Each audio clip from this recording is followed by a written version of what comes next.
Assalamualaikum warahmatullahi wabarakatuh. Nah, hari ini Ibu akan bercerita tentang kisah Nabi Zakaria.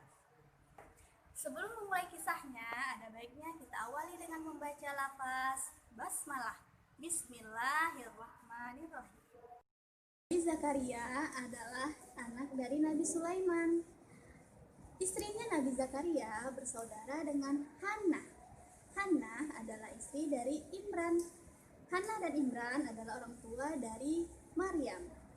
Maryam adalah ibu dari Nabi Isa.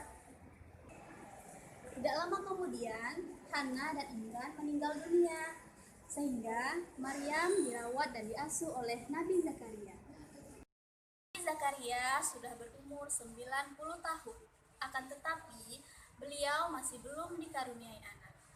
Namun, beliau tetap bersungguh-sungguh dan memohon kepada Allah agar bisa diberikan anak. Akhirnya, setelah sekian lama, Allah mengabulkan doa Nabi Zakaria. Sebelumnya, Allah memberikan tanda-tanda kepada Nabi Zakaria bahwa dia akan diberikan anak. Apa tanda-tandanya? Nah, tanda-tandanya Nabi Zakaria tidak bisa berbicara selama 3 hari.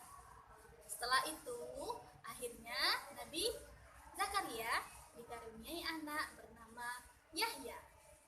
Yahya dilahirkan dan diangkat menjadi rasul bersama Nabi Zakaria. Beliau mengajarkan syiar kitab Taurat. Ajaran kitab Taurat yang disampaikan oleh Nabi Zakaria dan Yahya salah satunya adalah mengharamkan pernikahan anak tiri dan ayahnya. Ayah dan anak tiri. Nah, akan tetapi pada saat itu ada seorang raja bernama Herodus.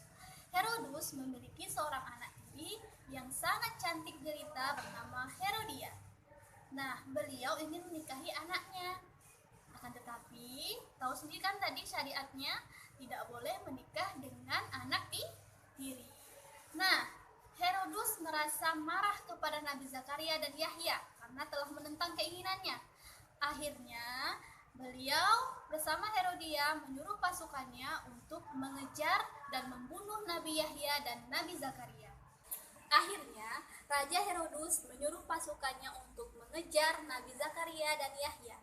Nabi Yahya tertangkap dan akhirnya dibunuh. Sedangkan Nabi Zakaria bisa melarikan diri. Allah membantu Nabi Zakaria dalam persembunyiannya. Ketika itu, ada pohon yang sangat besar dan kemudian terbelah. Ada suara mengatakan bahwa Zakaria, sembunyilah engkau ke dalam pohon itu. Akhirnya Nabi Zakaria masuk ke dalam pohon yang terbelah itu dan kemudian pohonnya tertutup kembali. Nabi Zakaria bersembunyi di dalam pohon. Tetapi ada iblis yang membisikkan pasukan Herodus tentang tempat persembunyian Nabi Zakaria. Dia bilangnya, "Hei, tuh Nabi Zakaria bersembunyi dalam pohon. Tebang aja pohonnya." Pasukan Herodus percaya dengan bisikan itu. Akhirnya, apa yang terjadi? Pasukan Herodus mengambil gergaji dan dipotongnya pohon tempat persembunyian Nabi Zakaria tadi. Akhirnya, pohonnya mengeluarkan darah, sehingga syahidlah Nabi Zakaria pada saat itu. Akhirnya, Nabi Yahya dan Nabi Zakaria pun wafat dalam keadaan syahid. Nah, pelajaran apa yang kita bisa ambil dari kisah Nabi Zakaria dan Yahya tadi? Pelajaran yang dapat kita ambil dari kisah Nabi Zakaria dan Yahya tadi adalah yang pertama, kita harus senantiasa bersungguh-sungguh dalam berdoa dan mendapatkan rahmat Allah.